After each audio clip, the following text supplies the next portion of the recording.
Hello, everybody, and welcome to another episode of Eating at a Meeting. And this is a special Friday episode because it's Women's History Month, and I am trying to share with you as many fabulous women in food and beverage as I possibly can.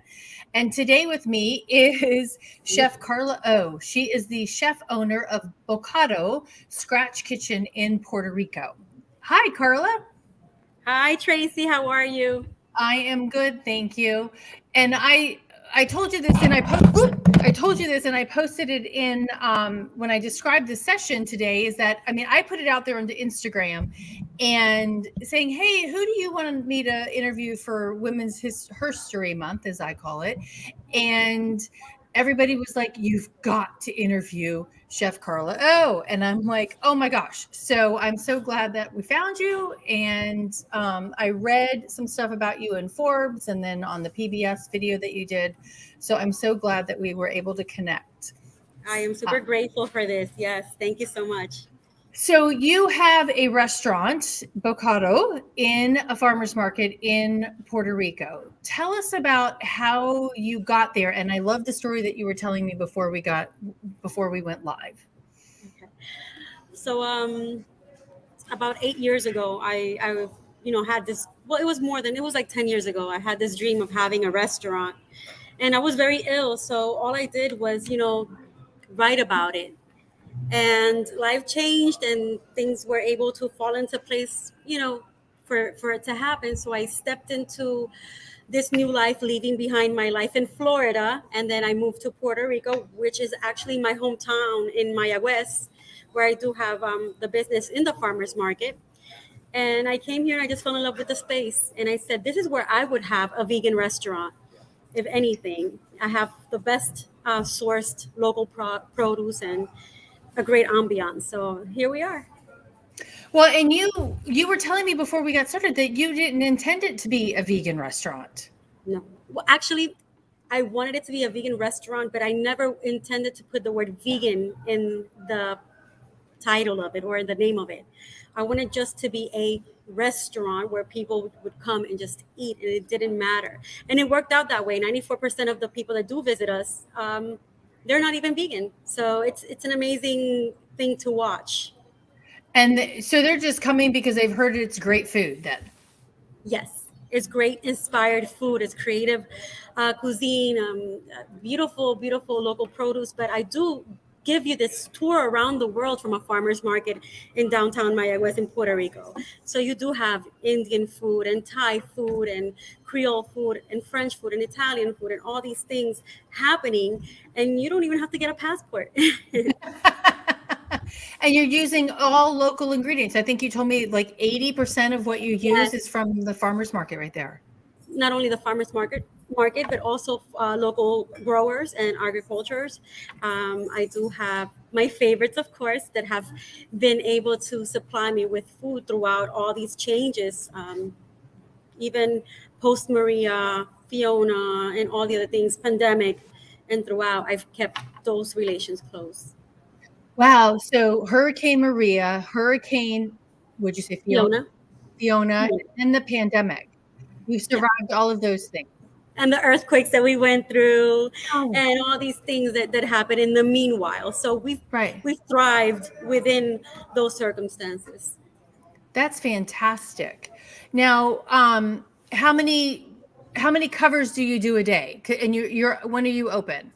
Well, we open from 11 to 4 p.m. from Wednesday to Saturday. On Saturdays, we're here until 3 o'clock. Okay. Not really staying too long, but I usually do stay longer, maybe 5 o'clock, depending on how it's moving.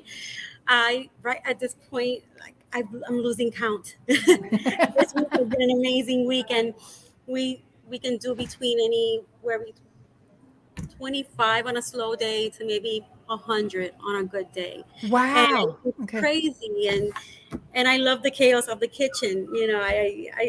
I thrive in it. I enjoy it too much. And how many team members do you have in the kitchen with you, and how have they, you know, blossomed from cooking just vegan, plant-based foods? Well, right now I have one person with me back there, Okay. Orlando. He's my assistant, and when he first came here, he wanted to be a waiter. And I Okay. said, no, you're going to come in the back with me, guy. You're going to learn. And well, the way that I do teach my collaborators back there is I teach them by a process of, they don't see any of my recipes. They Okay. have to work side by side with me, learn the technique visually. And then Okay. we go through the senses, so tasting, the smelling, and everything else. So he was very quick learn. He's been with me almost 2 years. Wow. Okay. So you're designing and you're teaching them to cook through the senses and not from a recipe. Yes. That's really, I think, valuable. Yeah, it is. I love it because they get to put a little bit of their soul in there, but it tastes like me, like when I cook it, but Hmm. it becomes fun for them. It becomes a challenge, and it's not a conventional way of teaching. I'm also a professor for culinary arts at a local university, and there I have to be more structured, but in my kitchen I like them to feel the food and feel the process, so it's a little different. I'm not very traditional with everything. I learned in La Cordon Bleu, I learned it and then I threw it away. I love it. Well, they taught you the basics, which is good. And I think that's what they do. I think the purpose of that too is to teach you the basics and let you run with it, right? Yes, I would totally. hope so. Yeah. Yeah. So, Yeah. I mean, you're doing 100 covers, 25 to 100 covers a day. And, over the course of time, what have new people coming into the restaurant realize? And do they even realize that it's plant-based? We always let them know. We have a little speech before, Yeah. when they come in and they sit down. This is a vegan restaurant, but we don't use anything that's processed. So all of our meats are actually real plants, like real mushrooms. We don't use any other, processed type, cold cuts or meat or anything like or meat or anything like that. So it's a different experience. They're expecting to have something that's been processed, and then when I explain it to them, it's not. I treat every meal or every plate or every dish as a work of art. I'm very into the senses with that. So when people come in, and that was the real intention behind me placing Bo.ka.do here, is that everything would be just triggered in you, like all these wonderful things, the smells, the sounds, the music also has to go with the food, which I do create a lot of my menu through music. So that comes in, and it's just it's an overall feeling of you coming to a place and it's going to be good or it's going to be different. So when people that are new then come in, they already have all these things happening before they actually get the plate on the table. So it's really cool. I really like that because it is even like when creating events, the ambiance and people discount music a lot, oh, you don't need any music. We don't need it. And it really does add a whole new sense of experience and bringing that to the food that you're eating and the people that you're enjoying the food with. Totally, totally. When I do host local bands here, I make a menu based on their music. Oh, So really? Talk yes, about that. That's cool. so I will listen to the playlist that they're gonna be playing here live, and I will create a menu completely totally from the melodies and the stuff that I heard. So that's also the way that I get inspired, is through music, not just being in the farmers market and seeing the produce or getting something new in my hands. Is also what I'm listening to.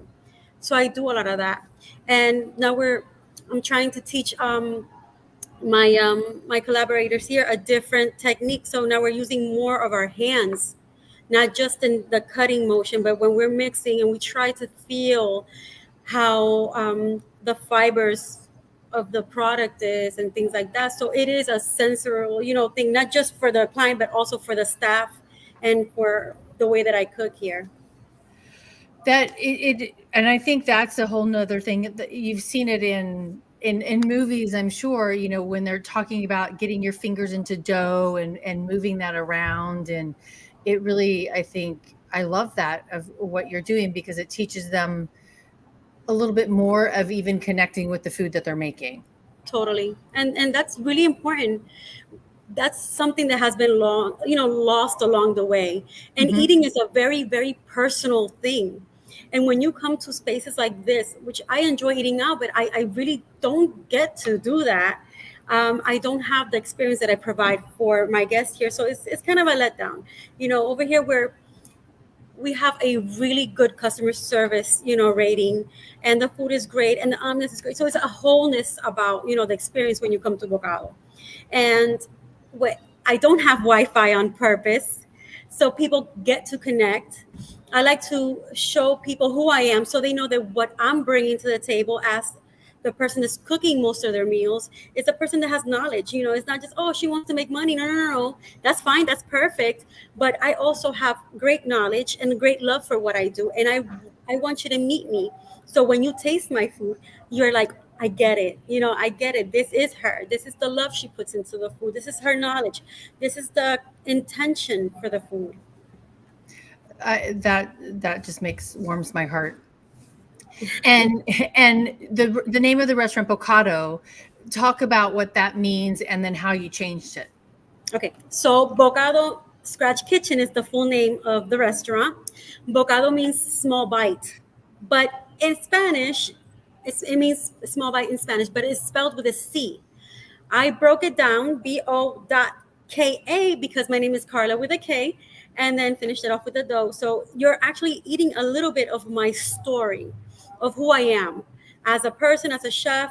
My menu is a very conscious menu. I did everything based on my life story, of my travels, of a lot of emotional steps that I went through. So it's food. This place is not only healing for others to come in here, but it also healed me in my process, and I'm and I love sharing that, and people get it when they sit here and they eat and they're like, why would you be here hidden? I'm like, because our access is kind of limited, or it's kind of funny to get here. So we did make best hidden gem for Maya West the last 3 weeks. Yeah, 3 weeks ago. Oh, congratulations. Yeah, thank you. Best vegan restaurant in Maya West, and also third overall best restaurant. So wow, congratulations. Thank you. Thank you. Yes. So I'm really proud of what we're doing here. Even though we're a little out of the ways, people do find us. And it's beautiful because they do get the experience of, oh my God, it's hidden. The food is good. Everything's great. So when I intended for people to eat a little piece of my story was to have that whole experience, not just the food or just the space. It's a cool place. Okay. No, but the feeling of that healing that comes through food. That's fantastic. Now, you said you were sick. And we don't need to go into the details of that, but did using plant-based foods help you in healing you as well? Totally, totally.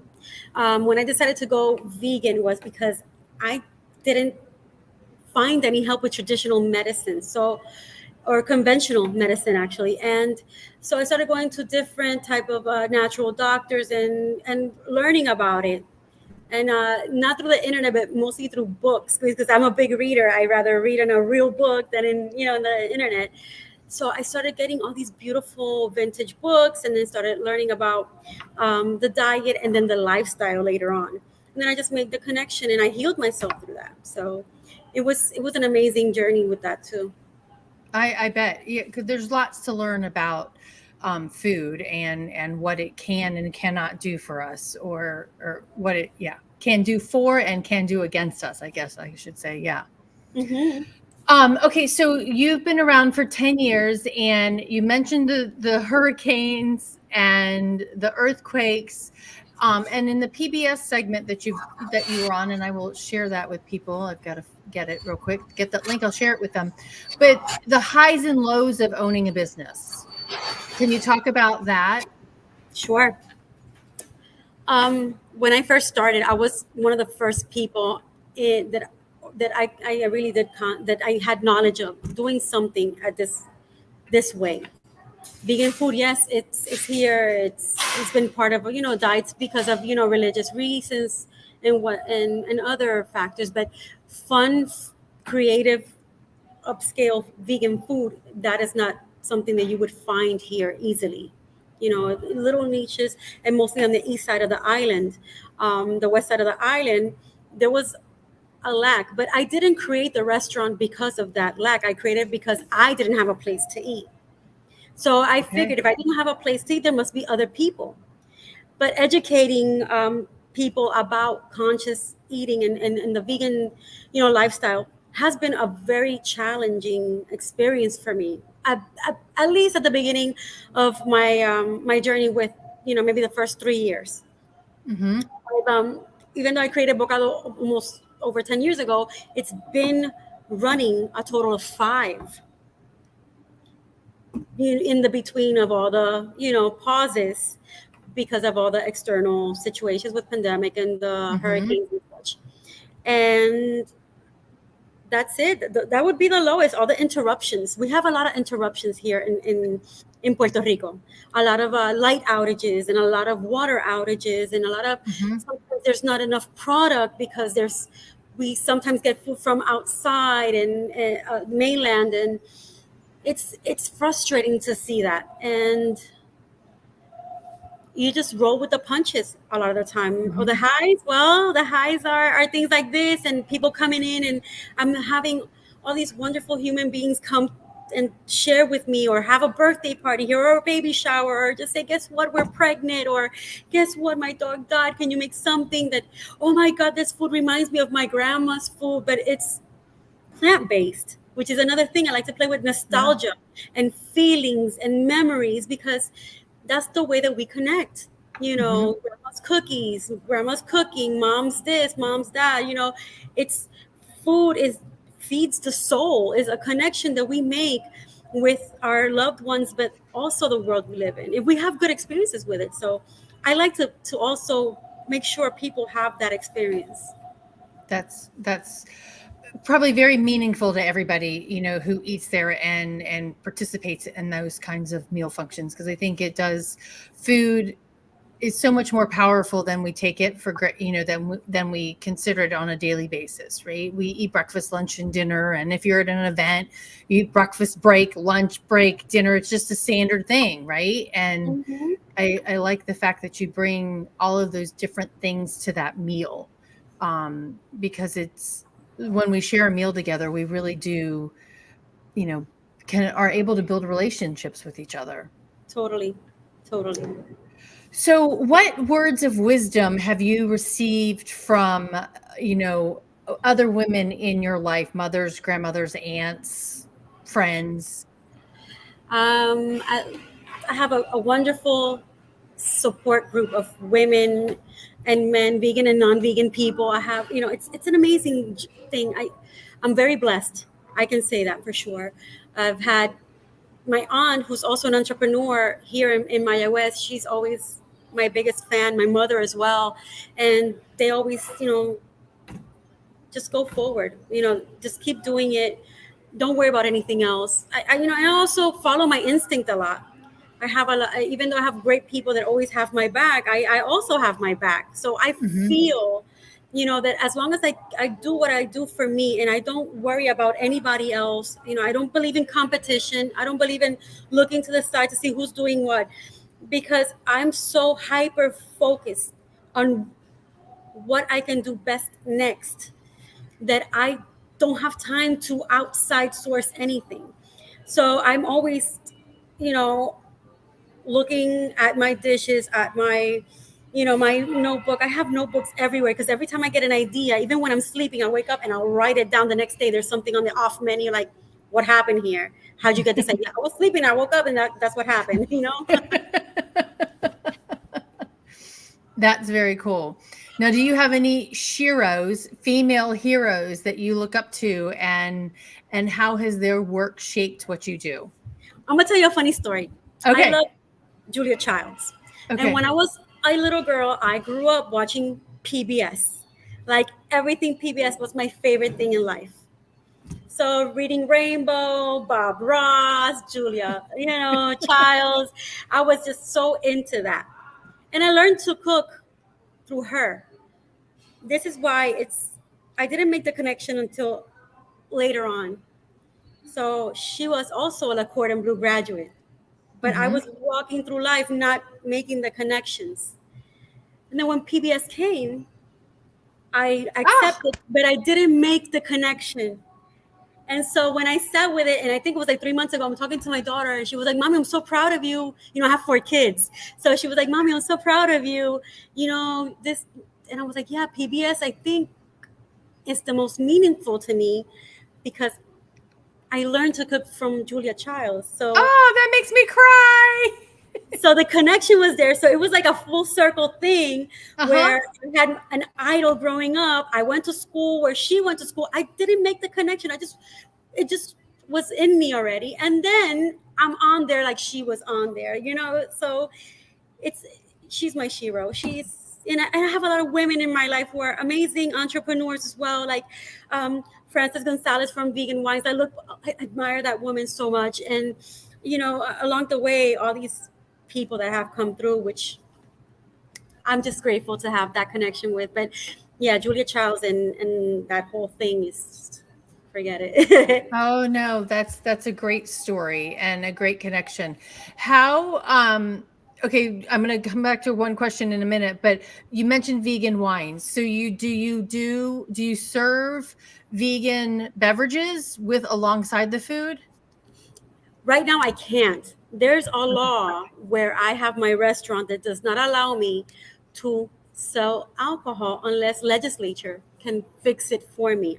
I'm working on that right now. Okay. But I do use wines for cooking, and I've used Frances's beautiful wines in my risotto or as a pairing for other dishes that just for the photo op and for Right. myself. Mhm. And in other events that I've done, I do use those wines. I have. Okay. Okay. All right, we have somebody popped in here. I can't say her name. She said that is so Amelia, that's awesome. my child. Yay! Yes. Thank you for watching. Thank you, my Watch. love. I love you. um okay, so how have they shaped what you do? Your 4 children. I did everything for them. I'm gonna cry. She's so proud of you and she loves you too. Yeah, that's my second born. um so say that, so what did you say to me, because I got distracted? So I did everything for them at the end of the day, for me and Mm-hmm. for them. Yep. When I decided to divorce, I had 4 kids. And when I moved over here, I didn't have any support, even though their father is an amazing man. It just didn't work out between us, but he was always very present in their life. But I had them the majority of the time. So when I decided to actually make this happen, my fuel was being able to provide for them and give them the example that no matter what life throws at you, they've been with me through sickness and health and all these other things. I wanted to show them that even though I'm their mother, and they see me as this Wonder Woman, I'm a human, and I'm going to fall and get up and fall and get up. And they've been through this whole thing with me, and I still do this for them. I still do. That's awesome. And do they help you in the restaurant? Actually, my eldest does. Isabel is my right hand person here, and she's amazing. She's great with the customer service, and she's on top of things. She's like, "Mommy, you know what? You're kind of stressed. Go in the back. I'll handle it." She's my damage control person. How old But is she? she's 22. Okay.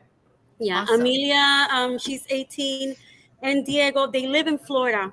They're Okay. studying out there. They live with their dad now. They've been there a couple years. And then Roman, who's the smallest one, he's 12. He lives with me as well, and he's Okay. my number one fan too. He's with me up and down with all my craziness with the restaurant, and he loves it. That's awesome. That's fantastic. So what has been your greatest obstacle in all in starting this business and keeping it afloat besides hurricanes? Single motherhood. Oh yeah. I Single bet. motherhood. And try to balance everything at once and try to be available to everything and everyone. And having 4 kids, it's not easy. It's 4 different characters, 4 different humans, 4 different, you know, basketball, track, modeling, all these things, and then trying to keep the restaurant. But this wonderful thing that occurs, and you're able to find this quasi balance that almost works when you are stuck in the middle of trying to do so many things, because I'm trying to have this social life, this motherhood, my entrepreneur life, and then rest, and then Yeah. everything in between. So you get good at it. You get good at maneuvering these weird, turbulent waters, and then all of a sudden, when it's calm, you're like, something's missing. What's happening?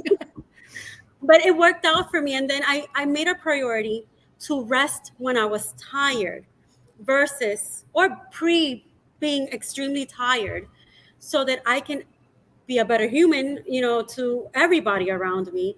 And I just decided to put self-care as a number one priority in everything that I did, so that I was able to give everybody a better version of myself. Even when I cook, sometimes I'm in a bad mood, I'm not going to cook. I'm not cooking today, because that's energy that you transfer, and you don't Yep. want that. You want good energy, you want things to taste good, so you have to be good.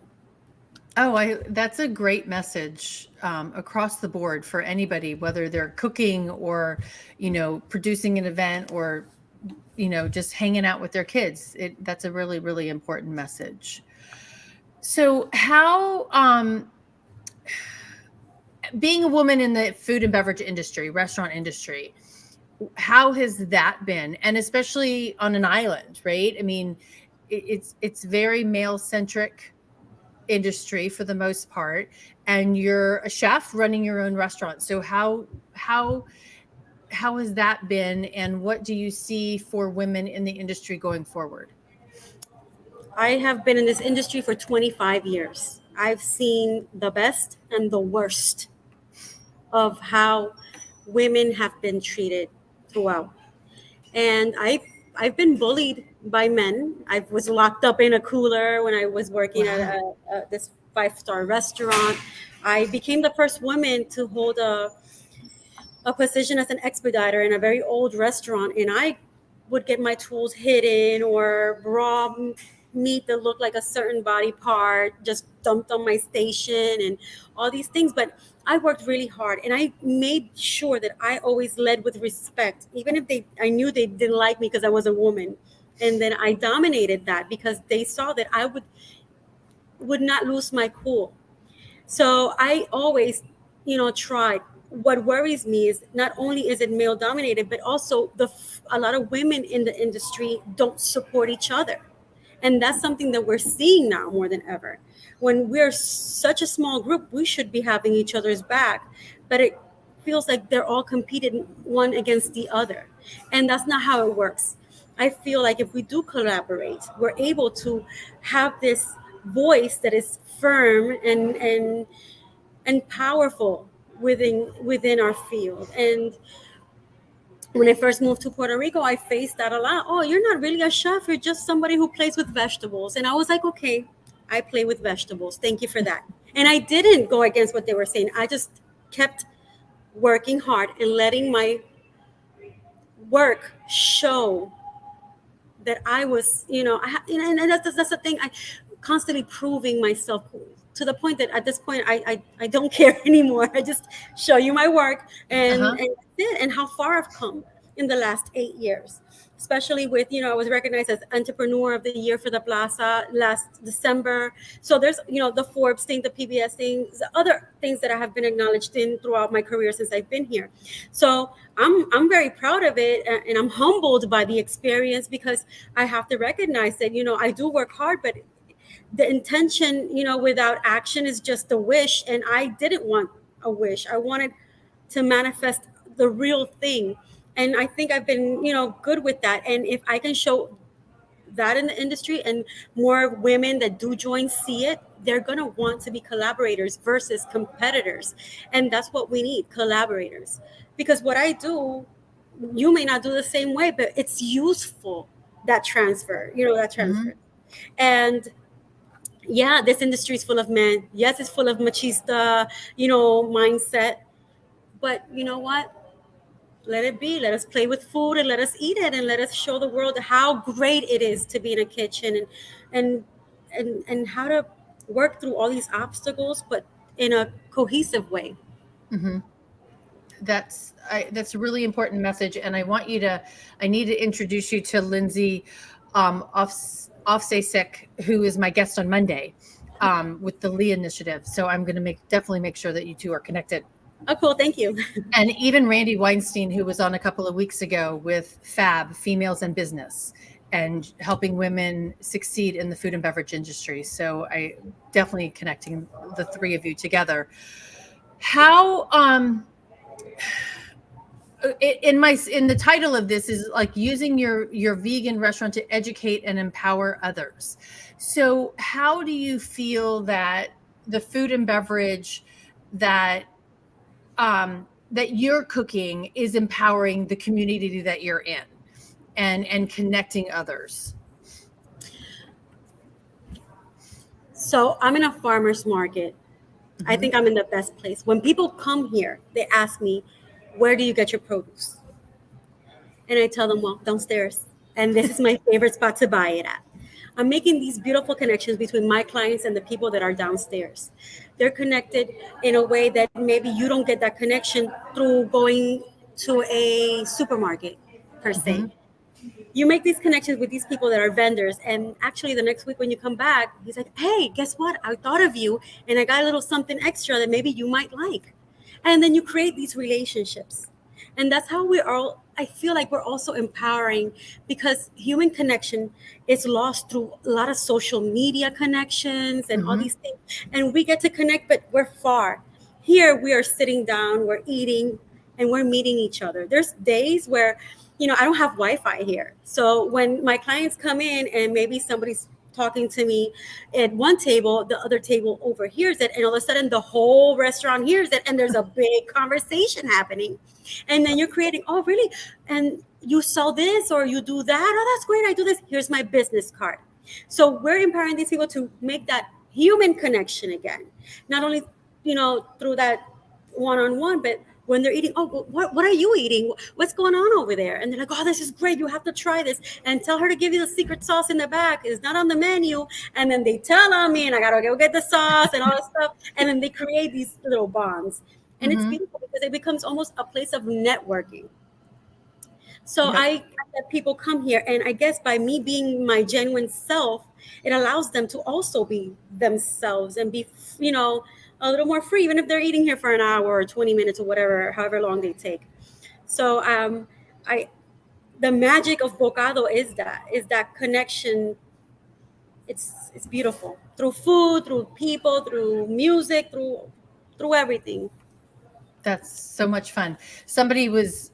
I was out to dinner with my parents, and I think it was my brother, and we were looking at somebody else's table, and my brother's like, don't ask them, don't be, but I'm like, I am that person. I'm like, oh, what are they eating? And I talk to strangers. So it is my thing. But Me too.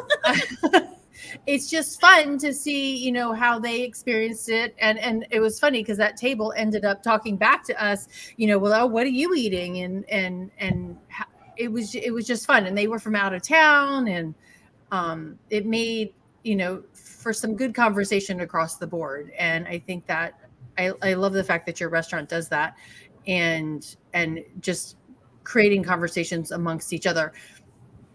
So what are 5 things that you appreciate about what you do?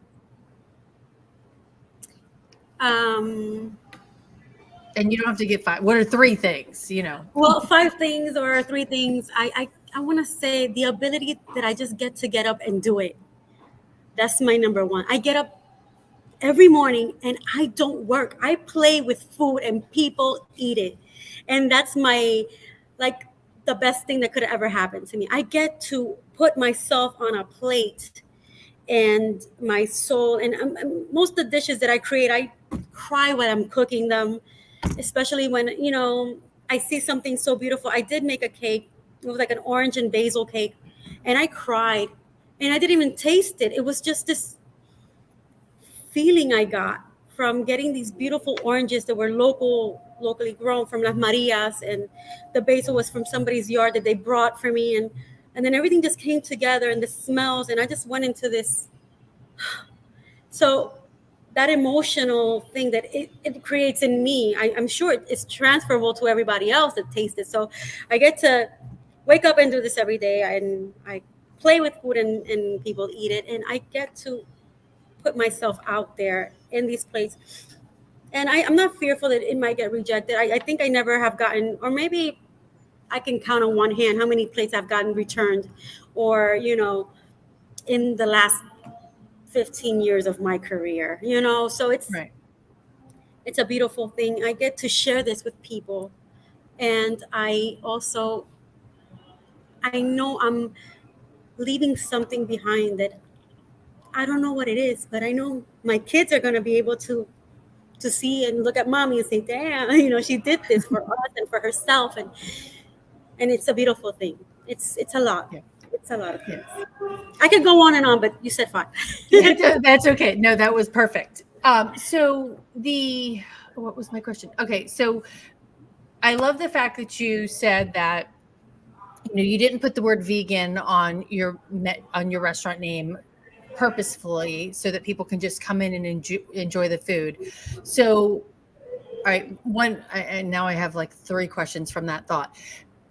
There's a lot of vegan food that uses nuts and wheat and some of the top allergens, because I'm around, I talk about allergens and things like that. So how do you go about doing those things and sharing that information? And then the other part of that is how do you define food inclusion, right? Because you've got a variety of people who eat different ways, right, for specific reasons. So can you talk about the allergens as it relates to vegan food, and then about inclusion? Sure. My Bo.ka.do is a scratch kitchen. So we have Hmm. this freedom of omission and inclusion within the ingredients that we have. We do handle a lot of customers who have allergies that you wouldn't even imagine, not just nuts or, gluten or other things. There are banana allergies and cinnamon and mushroom. So with it being a scratch kitchen, I'm able to maneuver, these great flavors and omit the allergens for these people. So everything that I have on my menu can be gluten free, it can be nut free, or it can come as it does with the original inspiration. Hmm. So we are very food inclusive here, including, except I'm going to say exception. I do have this thing where I am open in a public space, and a lot of people think that because we're in a farmer's market, they can bring items that contain animal products. That is a deal breaker, and you cannot pass the threshold if you have that intention to eat here. So I do very kindly suggest that if they're going to eat here, they must order to go, because this is the only vegan restaurant, 100% vegan restaurant, that does not that that offers, better said, that offers a safe space for people who are vegan to come and eat without any cross contamination or anything that may make them feel uncomfortable because of somebody eating chicken next to them, Right. or whatever it is that they want to eat. So I do get a little irked about that, and Hmm. but for the most part, being a scratch kitchen, we're able to, you know, have something for everybody. We even have raw desserts sometimes. Oh, Raw wow. Hmm. raw desserts. Those usually have nuts, and if you have a gluten allergy, well, we have something else for you. There's always something for everybody here. So I think we're very inclusive in that sense. That's really great. I need to send my friend Jim. I need to come down there first of all, but my friend Jim would love it as well. He and his wife live in New York, but or not, but the my thought went away. You kind of said it a few minutes ago when you were talking about leaving this for your kids, but how do you want to be remembered in history?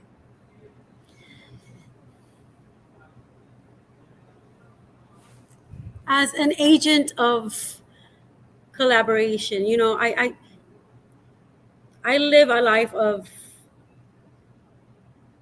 I have a very peaceful life, And I want to contribute to this world that kind of peace, and also that kind of, love. So maybe that's what I might be remembered as, how much I loved, and I placed it on a plate. It's like she loved what she was doing. She loved everything about it. And I think that's how I want to be remembered. If anything, leave in history of, she created a beautiful dishes, plant-based, giving an homage, this homage to her culture, to the food that's grown here, to the people who grow that food here.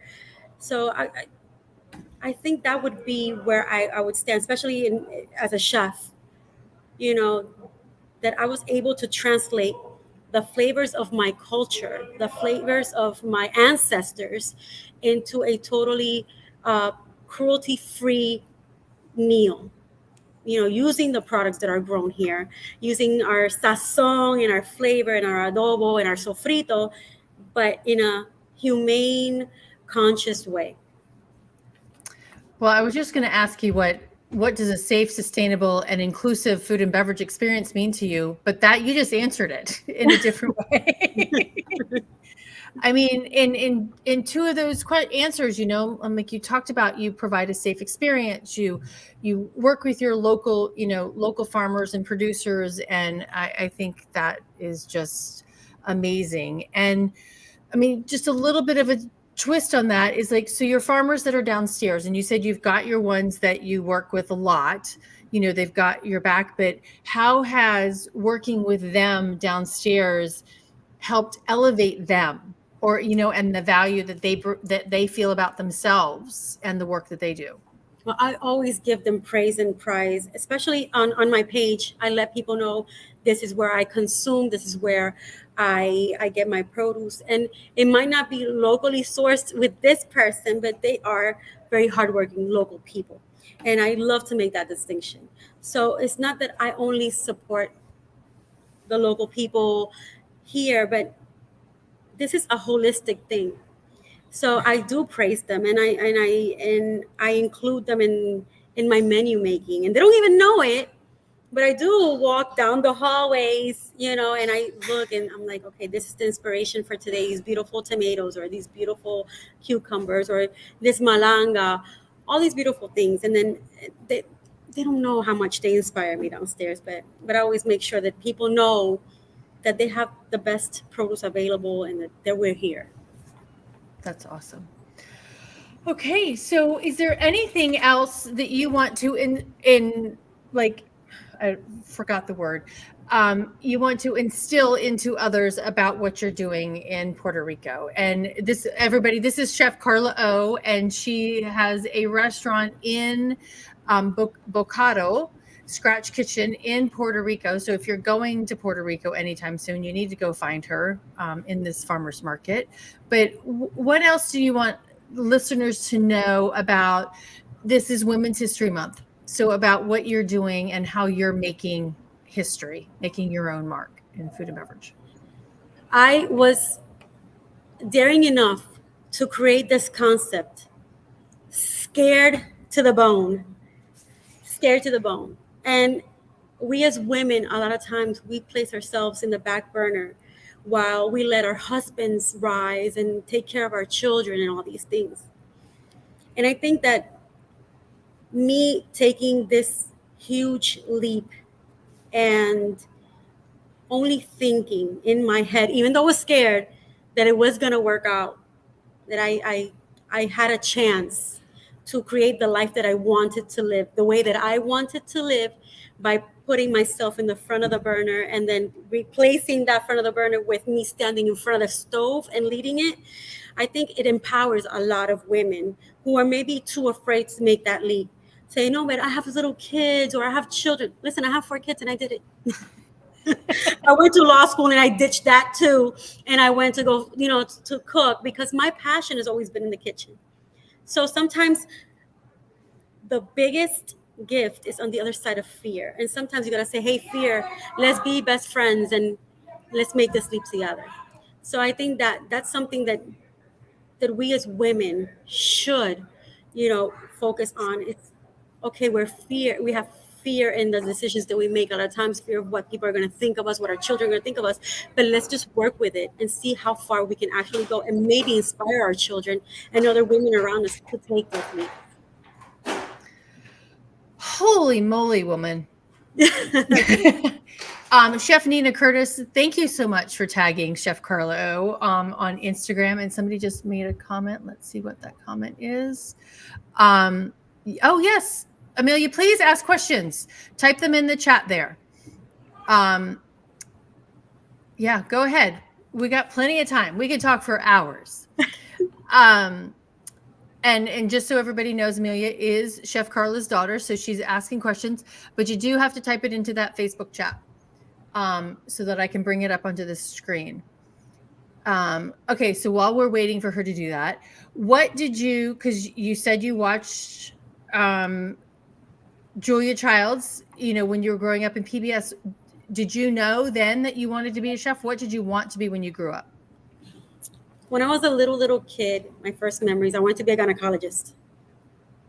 You wanted to be a what? A gynecologist? A gynecologist. And because I wanted to be the person that brought babies into the world. Okay. Obstetrician. And then later on, I remember I was like maybe 6 years old, and for Christmas, all of my grandmothers and my aunt and my mom and my dad, they all got together and they got me this beautiful kitchen, like a toy kitchen. And my dad made a little house, so just like their bigger house, so that we can have my kitchen. And I would cook there. And I remember it was one of these, play school house kitchens with the plastic food. And I would always cook plastic meals for everybody that would come see my mom. They had to come to my little house first so I can cook for them. So I remember, 7 years old, making ice cream with my grandfather. So I always had been in a kitchen. And at 15, I started working in a fast food industry. And then from then on, I was like, I got pregnant at 19. And I said, I'm going to law school. So I went to law school. And then when I had my fourth baby, I said, I can't do that. I'm going to be what I wanted to be since before that. And that was to go to culinary art school. And I did. That's fantastic. Well, and I'm glad that you stopped cooking with plastic, because plastic is not super healthy. And now you're cooking with plants. Yes. Plants, not plastic. Plants, yeah. Awesome. I started with plastic, yes. And now with plants. Exactly. All right. So Amelia is actually asking you a question that I have failed to ask you, but she got to it. So I'm excited. She's based on your experience and how you started your restaurant and the struggle you went through to get where you are now. Is there anything you would change from the past? Nope. No regrets. That's awesome. None. You did it the right way. I did it the only way, the perfect way. And I didn't know what I was doing. I just knew it had to be done. And I was guided. I was divinely guided. So here we are 5 years later. That's awesome. Very well. Congratulations. Thank you. You're welcome. And you have this 4 is the children most that are emotional podcast I've been on. Me too. My goodness. And I know that Amelia and your 3 other kids are very, very proud of you. And your mom and your aunts and everybody. So they tell me all the time. Yeah. Okay. Here she is again. She's gonna make us cry as we're ending this. I'm so proud of you, Mammy. You inspire me so much. I'm proud of the path you've taken. I love you, girl. Okay. So on that note, thank you so much for sharing your life and your experience with us for Women's History Month. And you are making HERstory. And I look forward to continuing to watch you make more. So again, Chef Nina, thank you so much. I appreciate you introducing me to this wonderful woman. And everyone, we are here actually on Monday for another special episode of Eating at a Meeting for Women's History Month. And I'm introducing you to Lindsay Off Stage Sick with the Lee Initiative. And so that's Monday at 2:00. And then next Wednesday at our regular time, 12:00, I'm introducing you to 2 women who are helping other women and female females in the craft fermentation industry, which I'm really intrigued to learn Cool. about. So everybody have a great weekend. And until next time, stay safe and eat well. And Karla, I'm going to hang on to you for a few minutes. Hang on. Everybody have a great weekend.